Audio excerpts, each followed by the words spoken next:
preventing Kolt from gaining eyes on the target. Kolt knew the SEALs would be roughly 30 seconds in front of the 47s, cutting a deliberate path through the ship's rough wake. The Boat Assault Force, or BAF, cross-loaded on 4 low-profile gunmetal gray Mark V Special Operations crafts, was perfectly positioned, steering for the target ship's fantail with nobody on board the wiser. He turned to look at the SEAL seated behind him, leaning backward, hiding from the headwind as much as possible.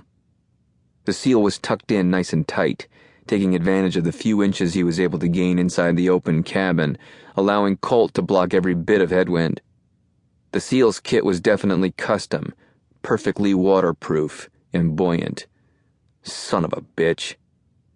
Kolt turned back around, moving his eyes past the fast rope hooked to the overhead, the rest coiled and lying in the cabin just a foot away, then back forward past the pilots in the bubble glass cockpit, before leaning slightly aft to look through the open cabin and focusing on his Troop Sergeant Major Slapshot. Ice-cold seawater whipped up by the pounding 47 blades mixed with a sea squall rain seeped into his lower neck area, running down between his pecs and settling in his belly button. Kolt wondered if Slapshot was having the same problem. Slapshot, like Kolt, had been given the shit spot too, just on the other side of the little bird. A second recruiting poster-perfect dressed SEAL, along with a very unfriendly-looking Belgian Malinois, were hooked in behind Slapshot. Kolt made eye contact with the alert canine, Roscoe, a fully kitted-out bomb dog. Roscoe's black, marble-like eyes reflected the waning quarter moon like a pocket mirror. Kolt shivered and looked away. Kolt reached up with his gloved, non-firing hand to adjust his inflatable horse collar. The tactical life preserver was must-have kit when flying a bird's-eye view of the ocean, but it had already rubbed his neck raw. Embedded with hydrostatic inflator technology, the vest would automatically inflate within seconds when submerged in 4 or more inches of water. In an overwater emergency with HIT, keeping your head above water was a certainty, but breathing was something altogether different. Giving up on finding much comfort with the life vest, Kolt checked the positioning of his helicopter emergency egress device, a compact and lightweight mini scuba bottle. The Heed 3 was snap-linked into his assault vest's non-firing shoulder strap. Kolt gripped it lightly, slightly repositioning the mouthpiece toward his own mouth. Taking a quick glance down at the waves, he mentally rehearsed saving his own life. Unlike the horse collar, the Heed bottle had no auto-activate technology inside. The only way it would work was if you were conscious and had your shit together. The bird rose and dipped before settling back into level flight. Kolt's stomach caught up a few seconds later.